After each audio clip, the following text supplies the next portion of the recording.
And that was a really exciting race there, but now we've got the men's under 17 single in the lane closest to us. That is Halifax. Lane 3 is going to be Niskayuna. Lane 4, GMS. Lane 5, the Dawn Rowing Club. Lane 6, Calgary. And Lane 7, another athlete from GMS.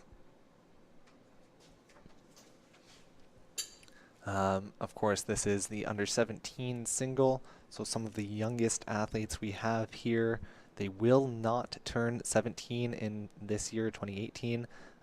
So they're going to be, 16, 15, 14 years old. And so it's going to be pretty challenging conditions. We do have a pretty stiff headwind. Tapers off a little bit later on in the race course here at Canadian Henley in St. Catharines, Ontario. And we'll see what these athletes can do. I mean, even just sitting here today watching, these 6 guys across, there were 78 entries in this event, Brent. Wow. This is the kind of an event where even to get into the event, you had to be pretty smart to make sure that you had your entries in early. I know Peter Scott, our regatta chair, he was on Facebook reminding people that these events fill up fast. So 78 entries down to the 6 that you see here today. These guys are very, very talented scullers already at such a young age.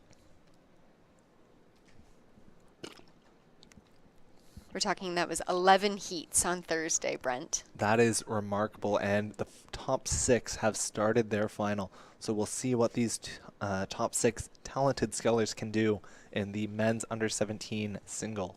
You can see there, Brent, the singles, they separated themselves a little bit faster than you might have seen in some of the crew boats. It's just one guy, so it's their job to decide whether they're going to be conservative maybe in that first couple of strokes and ensure that they get their boat moving without going crooked or even, maybe catching a crab and slowing themselves down, or if they try and go off the start as fast as possible. So a couple of different strategies that we saw there.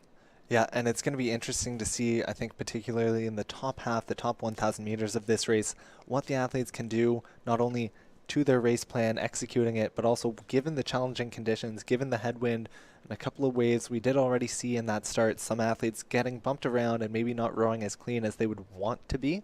So it'll be interesting to see how well they can execute their race plan, as well as, see what their race plans are.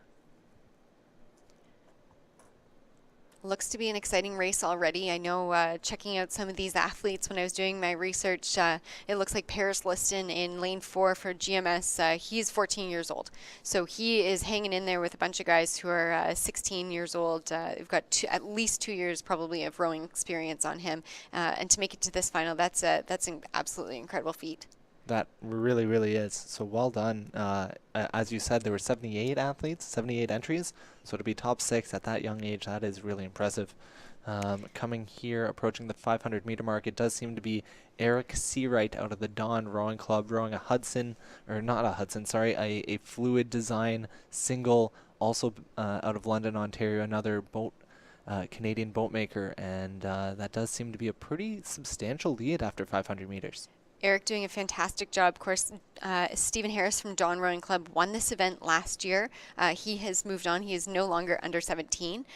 So it's exciting to see the talent in the Dawn Club runs pretty deep. You can just see the umpires there in the chase boats, the pontoon boats following this race down. It's the umpires' kind of duty to make sure the races are both fair and safe. They do a really good job. Maybe paying a little more attention. I know a couple of crews have flipped earlier in the week. It does tend to happen a little more often with the small boats, certainly the singles, doubles, pairs, and of course the inexperienced athletes, the younger athletes. So they'll be paying maybe a little more attention to this race in terms of making sure that the athletes are all safe compared to maybe, the senior men's 8 that, those athletes will have been rowing for, I'm sure, a number of years. But the umpire is doing a really good job all week long, making sure everyone is safe, healthy, and, the races are fair. No one's cutting each other off. Everyone's staying in their lane. Not surprising to see Eric Seawright doing a really fantastic job handling these conditions. He put up the fastest time coming out of Friday's semifinals yesterday, so he just kind of has to hang on. It looks like he's got a pretty good view from where he is in lane 5 there. He's got a good view of what's happening in the rest of the crowd behind him, and he's just got to let it play out. Yeah, doing a really good job rowing, very clean, very upright, getting his legs on first out of the catch. The catch, of course, when he's closest to the stern, the right-hand side of the boat from our camera angle. That's when you start the drive, start the legs, really try to generate more boat speed. You want to use the legs at that point as much as you can. The legs, obviously, the strongest muscle in the rowing stroke.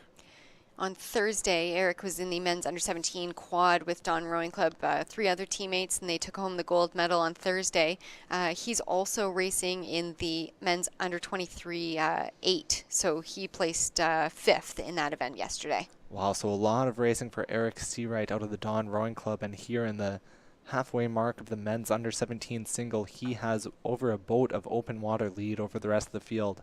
So Eric doing an excellent job so far, staying clean, staying composed, and really pushing the rest of the field back, allowing him to have a clear view, maybe settle a little bit. It is a final, so he's probably not going to, get too complacent. He's likely going to keep on the legs, try and keep increasing his lead that he's already generated a fairly substantial amount after the first half of this race, the first 1,000 meters. For sure, he probably has in the back of his mind, he was in the men's under 23 lightweight pair earlier today. So at 11:30 this morning, he would have raced in a pair in the heats, and to have to turn around, 11 till about 3 o'clock this afternoon, only a couple of hours between his heat this morning and his final today.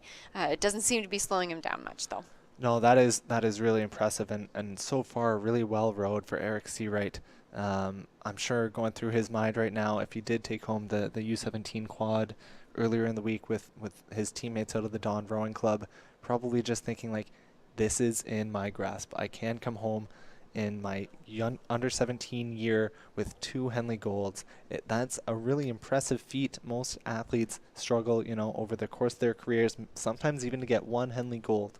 And Eric Seawright currently, as we approach the final quarter of the men's under 17 single, he's putting himself in a position to get 2 this week, with 1 more race to go, I think you said?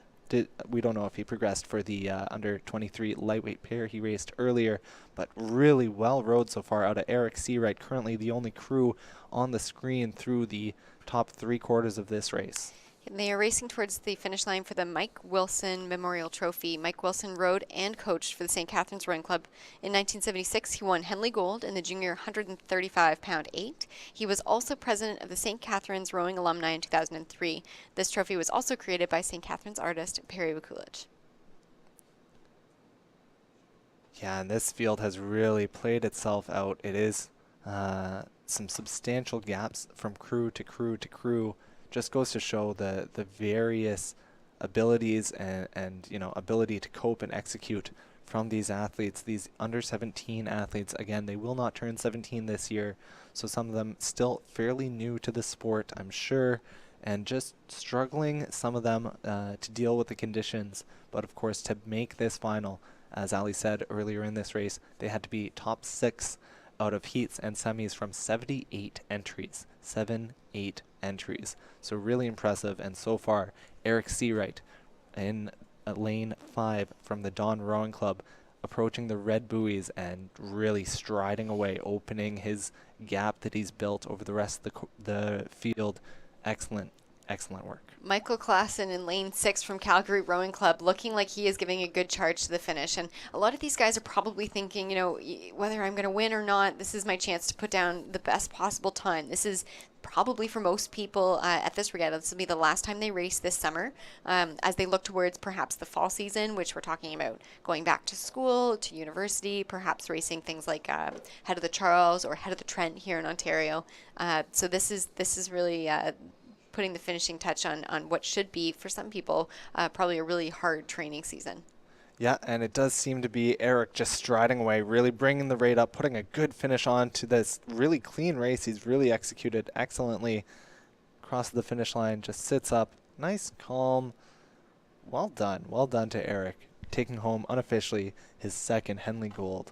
Really excellent stuff coming out of the Don Rowing Club. Eric Seawright, unofficially again, the winner of the men's under 17 single. Just throwing the thumbs up. I don't know if that was to the camera or maybe to some family and friends in the grandstands, but well done, Eric. 7.28 seconds ahead of Calgary Rowing Club. That's a substantial lead. Yeah. really well done. And of course, all the athletes, these are some challenging conditions out there right now. So to have these under 17 men's singles, all make it not only across the line, but to have them all in the final here, well rode to all those athletes.